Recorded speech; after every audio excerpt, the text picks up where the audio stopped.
أخيرا لصالح جميع الطلبة قرارات عاجلة من وزارة التربية والتعليم لصالح جميع الطلبة. قرار بإزالة جميع البوابات والأسوار بالممرات والطرقات بالمدارس حرصا على سلامة الطلاب أن يصيبهم أي مكروه.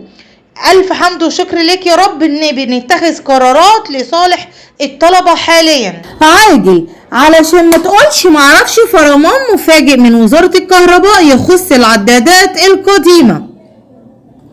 تعالوا مع بعض نتعرف على تفاصيل الخبر. تتسبب في انقطاع الكهرباء عن المنزل أو الشقة هناك عدة أمور خاطئة يقع فيها معظم المواطنين، وعن الحالات التي تتسبب في قطع التيار الكهربائي بالإضافة إلى رفع عداد الكهرباء من البيت، لذلك بعد أن أعلنتها وزارة الكهرباء والطاقة المتجددة في مصر من أهمها منع الكشاف من قراءة العداد وتسجيل الرقم لمدة 60 يوم متتاليين من قبل المسؤولين بشركة الكهرباء والطاقة. أسعار العمرة 2022 رسوم التأشيرة الشخصية. شوف هتدفع كام إجمالي المبلغ.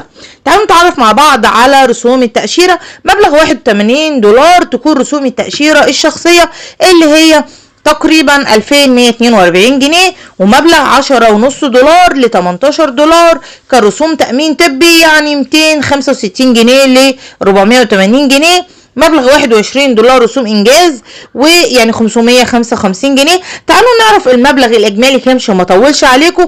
يعني العمرة هتقف عليك ب 16,000 جنيه ل 18,000 جنيه مصري، ب 1300 جنيه شهريا. احصل على شقة العمر بالتقسيط لمدة 15 عام. تعالوا مع بعض نعرف تفاصيل الخبر.